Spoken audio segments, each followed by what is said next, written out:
Hello friends, today I'm covering the dumbest safari decisions ever made, from a drone pilot who stepped out of his vehicle in front of a breeding herd to a tourist who skipped a free escort for one last sunset photo. But first, we start north of Johannesburg, where a man rolled down his safari car window for a cleaner shot, and a lion ate him alive. It was March 12, 2017, and the late summer heat sat heavy over the Bushveld north of Johannesburg. The private lion park drew a steady stream of self-drive visitors, the kind of place where lions were habituated to vehicles and sightings were common enough that most visitors expected to see lions before finishing the route. Signs were posted at the gate, at the ticket office, and every few hundred yards along the route. Windows closed at all times in the predator camps. And honestly, they could not have made the rule any clearer if they tried. Staff patrol vehicles looped the camps on rotation throughout the day. Matthias Krugman was a 41-year-old software sales manager from Stuttgart, Germany, in the country for a week of client meetings. He had one free afternoon before his flight home and decided to spend it at the Lion Park. Rented sedan, brand new camera he bought specifically for the trip, the whole tourist setup. He had never been on any kind of safari before, and a contained park with guaranteed sightings an hour from his hotel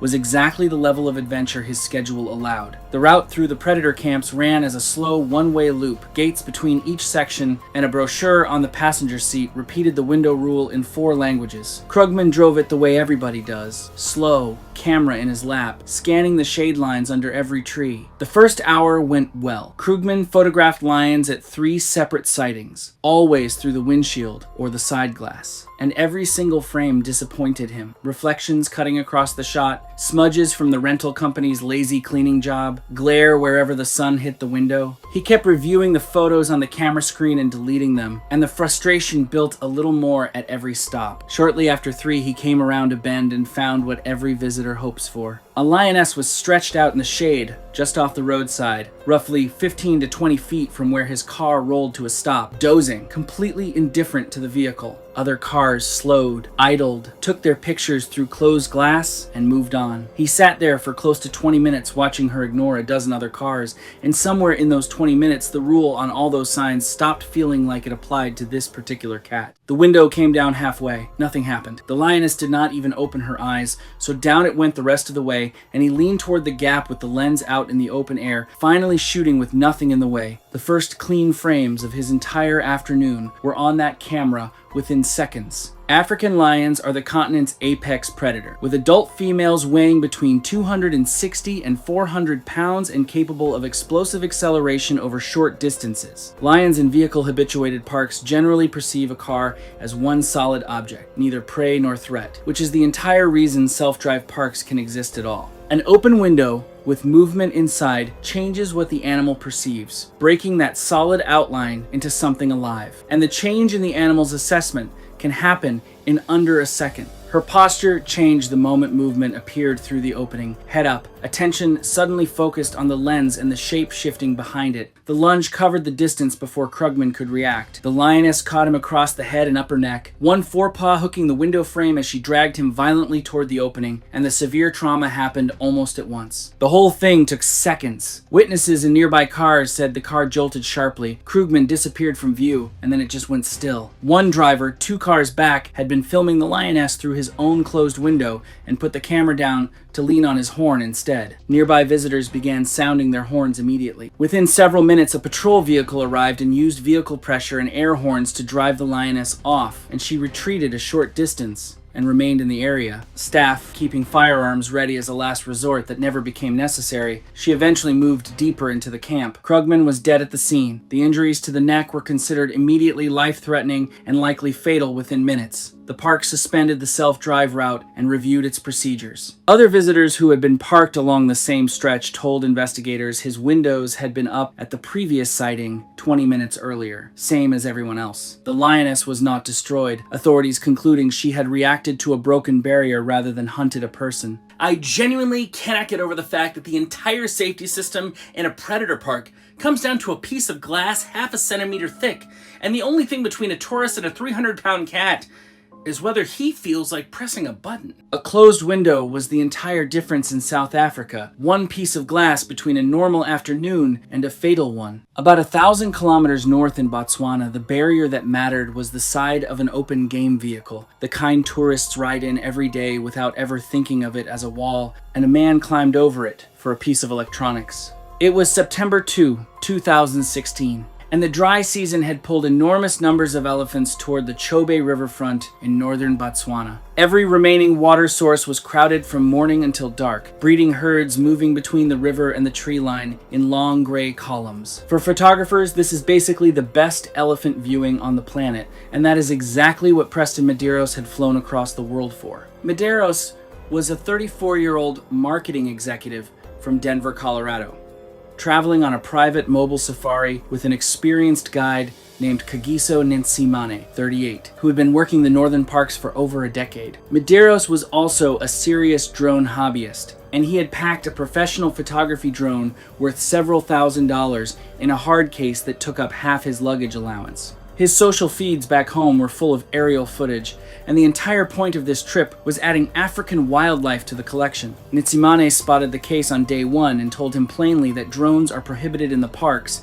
no exceptions, the permits basically do not exist for tourists. Medeiros nodded along and the case stayed shut for 3 days, but it kept riding in the vehicle anyway, which probably should have told Nitsimane something. The first days delivered everything else: lion, buffalo, sable, wild dogs on a kill. And through all of it, the case sat in the back like a held breath. On the evening of the second, they stopped at a designated sundowner point above the river. A breeding herd of more than 20 elephants, several calves among them, was drinking roughly 120 to 150 yards away.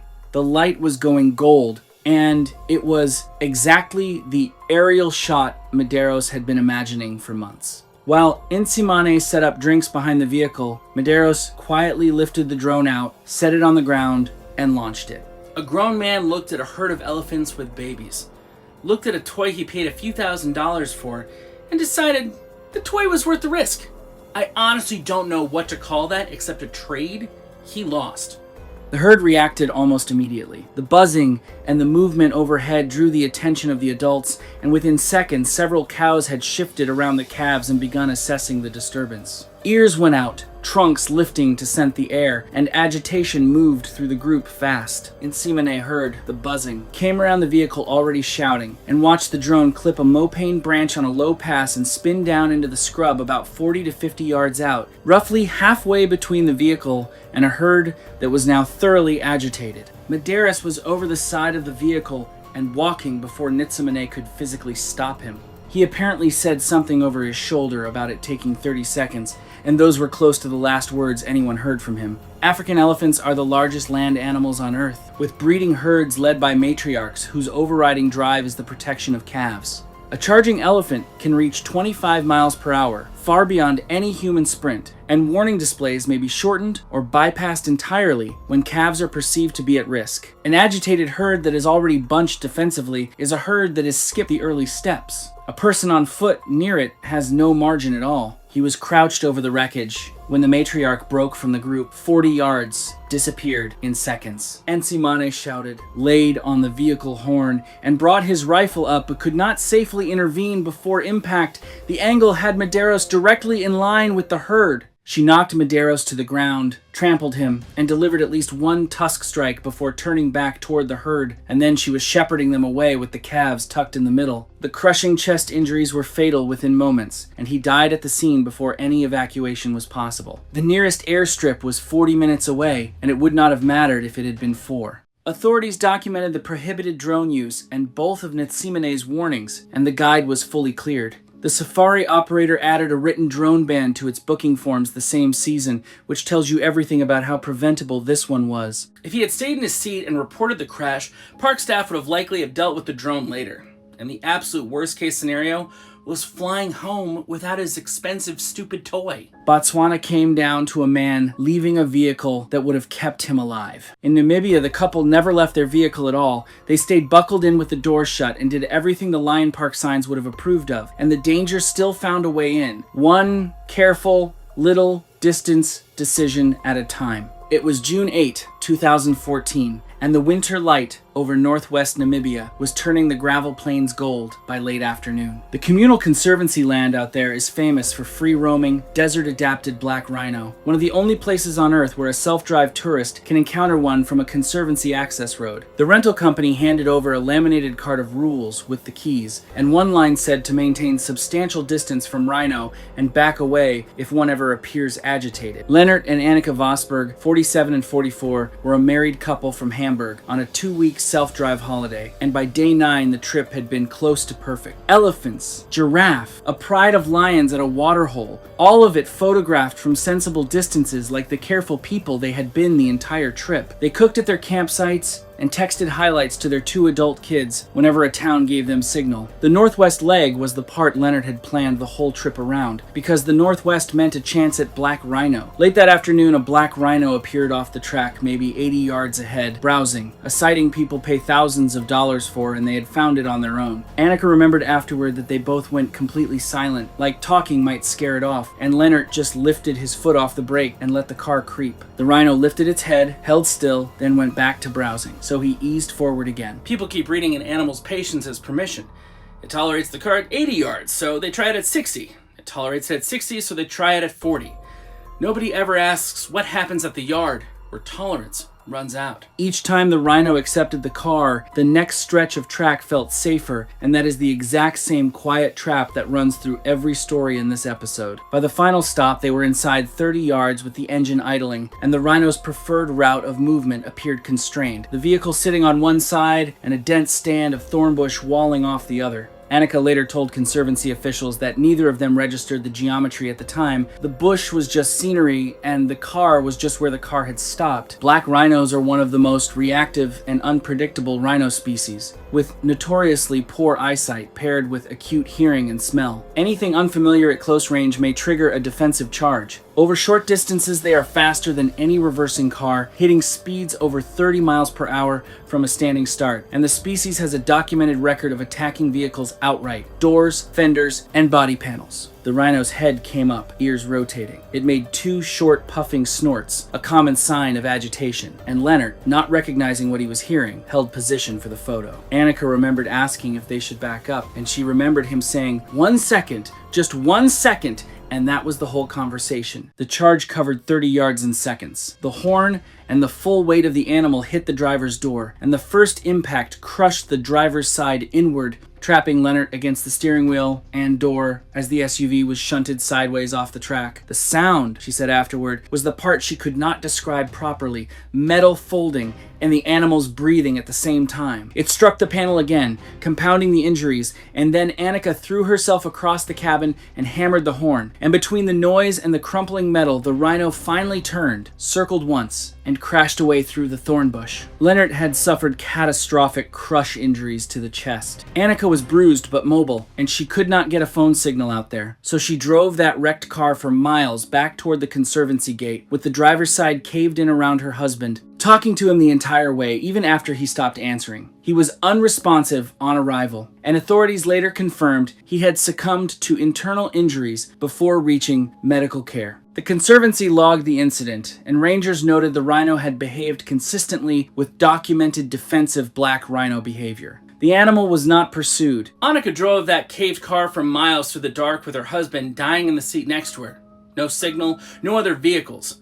And I cannot imagine a longer drive existing anywhere on Earth. Namibia was a slow mistake, built one careful little decision at a time over 20 minutes of golden light. The next one took 4 days of doing everything right. 4 days of following a simple rule in the hottest month Zimbabwe has, and then about 90 seconds of not. It was October 7th. 2013, and Lake Kariba was sitting in the furnace heat that makes October the hardest month in Zimbabwe. The lake supports a very large population of Nile crocodiles, and in October the warm water has them at their most active. Rian Vermeulen, a 49-year-old mining contractor from Pretoria, had been doing an annual houseboat trip on Kariba with the same 3 friends for years. Same week, same boat, same skipper. The trip was the fixed point in all 4 calendars. The 1 week nobody's wife or job was allowed to touch. That skipper was Tendai Mlanga, 51, with 20 years on the lake, and his day 1 briefing never changed. Nobody on the lower swim deck at dawn or dusk. No limbs in the water, ever, no matter how hot it gets. The rule was short and completely non-negotiable, and for 4 days of fishing and drinking and sunburn, everybody followed it without thinking twice. The trip ran the way it always ran. Tigerfish in the morning, bream in the afternoon, the boat moving between bays while the heat built and broke. On the last evening, the boat sat anchored in a quiet bay with fish frying on the upper deck and the sun about half an hour from the horizon. Vermeulen took his beer down to the lower swim deck to cool off, sat on the edge, and let his feet trail in the water. His friends could hear him talking to them through the deck boards above, completely relaxed. 20 years of his own Kariba trips telling him this was fine. The water around the boat was glass calm, and the bay looked exactly as empty as it always did. Boat rules tend to be written in someone else's bad night, and when a skipper with 20 years on a lake tells me to keep my feet out of the water at dusk, my feet are staying so far from that water they basically stop existing. Nile crocodiles are Africa's largest freshwater predator, the largest males approaching 16 feet. And they are ambush hunters built for exactly one move. They approach submerged and motionless, only eyes and nostrils above the surface, reading vibration and silhouette against the fading light, and they strike at the waterline. A swim deck at dusk puts a person at precisely crocodile strike height in the exact window when crocodiles hunt, with their feet broadcasting ripples into water they cannot see into. There was no warning of any kind. The crocodile took Vermeulen by the lower legs and pulled him straight off the deck. His friends heard the splash and one short scream and reached the deck within seconds, and one of them briefly caught his forearm before the crocodile rolled, tore him loose, and was gone. Witnesses aboard said they saw only a brief disturbance in the water before the surface went completely calm again, and that calm was somehow the worst part of the whole thing. Malanga had the spotlight sweeping the bay within a minute, and there was simply nothing to see. A search began at first light, the friends and 2 other boats sweeping the bay and the shoreline downstream. Partial remains were recovered downstream the following day, consistent with crocodile predation according to the forensic examination. Malanga's documented briefing cleared him of any liability. Before the next charter went out, he repainted the lower deck rule directly onto the deck boards in red paint, where nobody could sit down without reading it. 4 days of following the rule. 1 beer on the last evening. Kariba took a man in the space of 1 quiet mistake at the waterline, in the dark, with nobody watching. The next story is the complete opposite. Broad daylight. A dozen witnesses packed into vehicles, and the entire thing very nearly caught on camera. It was April 26, 2016, and peak dry season had the tiger reserves of central India delivering the best sightings of the year. Water was scarce, the cats were predictable, and every morning the open-sided gypsies rolled through the gates packed with tourists. A tigress, with cubs, had been holding territory near a waterhole for weeks, and every driver and naturalist working that zone knew exactly where she was likely to be. Sidesh Wagolikar was a 29-year-old investment analyst from Mumbai, on the drive with 5 other tourists and a naturalist. He had been chasing one specific thing the entire trip, a tiger photo good enough to post, and he had spent 3 drives complaining that every sighting was too far away for his phone. The others in the gypsy had proper cameras with long lenses, and every time they reviewed their shots at breakfast, his phone photos looked worse by comparison. The rule in every Indian reserve is the same, and the naturalist had repeated it that morning before the gate even opened. Stay seated. Stay inside the vehicle outline, because tigers read the gypsy as one solid object, and a human silhouette breaking that outline changes everything. The sighting happened fast. The tigress stepped out of the bamboo and crossed the track roughly 10 to 15 feet ahead of the stopped vehicle, and 1 cub emerged from the bamboo behind her moments later. Every camera in the gypsy was up, the only sounds shudders and breathing. Wagholikar was already standing on his seat, and as she passed in front of the gypsy, he leaned far out over the doorframe, head and shoulders fully outside the vehicle's shape, stretching his phone out directly above her for the top-down shot. The naturalist grabbed at his shirt, hissing at him to sit down. What do you think a phone photo is actually worth? Because I have scrolled past 10,000 tiger pictures in my life, and I could not describe a single one of them to you right now. Bengal tigers are the largest big cats in Asia, with females weighing between 220 to 350 pounds. And they tolerate safari vehicles only as long as the vehicle reads as a single solid object. A human shape suddenly breaking that outline at close range, directly overhead, with a cub present, removes every condition, keeping the situation calm. Inside 15 feet, a tiger's strike arrives faster than a person can flinch. The tigress reacted to the shape and the object suddenly hanging above her. Investigators later believed it was a defensive response at extreme close range, with a cub present. She leapt upward and her jaws caught high across the shoulder and the side of the neck, and losing his balance under the impact, he was pulled from the vehicle onto the track. She held the grip for several seconds before releasing under the barrage of horns and shouting. The other passengers said afterward that the speed was the thing nobody's brain could process. One instant she was walking past, and the next he simply was not in the vehicle anymore. The driver gunned the engine and laid on the horn while the naturalist and the other passengers shouted, and she moved into the bamboo toward the cub. It had already been enough. The forensic examination found severe neck and upper body trauma, rapidly fatal according to investigators. His phone was recovered from the track afterward, and the footage shows the lean and then cuts out the moment the vehicle lurched, so the one photo he climbed out of a vehicle's outline to get does not even exist. Park authorities documented the conduct violation, and the tigress was not declared a problem animal and was not destroyed. The response classified as defensive, and the cause classified as visitor behavior. The reserve issued a conduct circular to every operator in the zone about standing and leaning during close sightings, and several operators began briefing guests with this specific incident as the example. India was over in seconds, in front of a dozen witnesses, every one of them close enough to hear it. The last story had no witnesses at all, just 100 yards of mowed lawn between a lodge bar and a riverbank at sunset, and a rule printed on a room card that had been read and dismissed. It was July 11, 2015, and the dry season had the Zambezi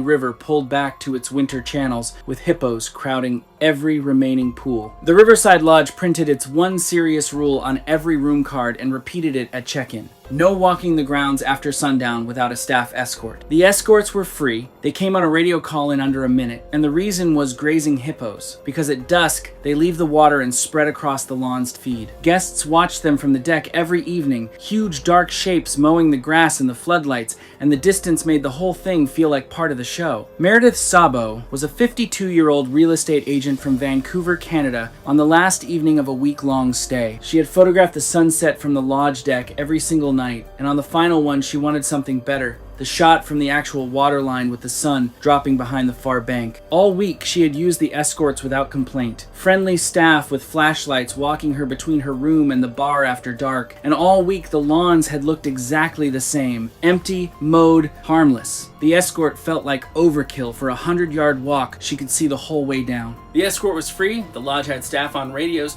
who would walk you anywhere in under a minute.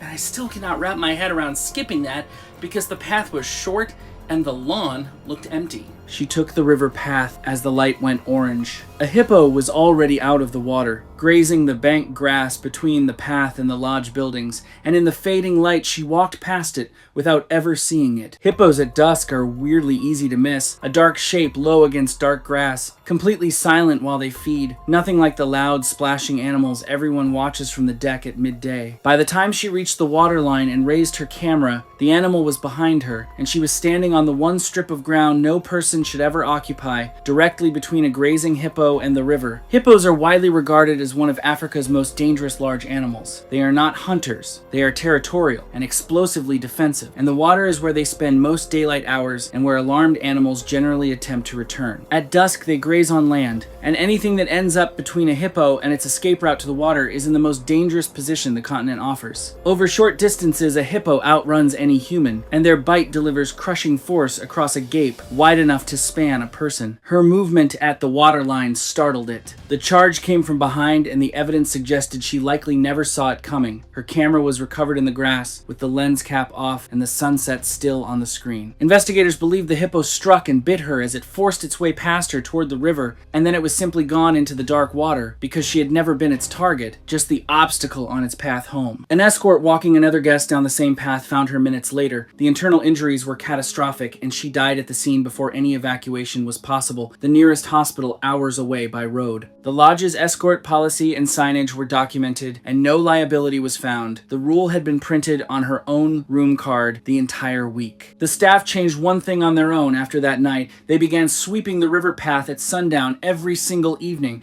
whether or not anyone had booked an escort.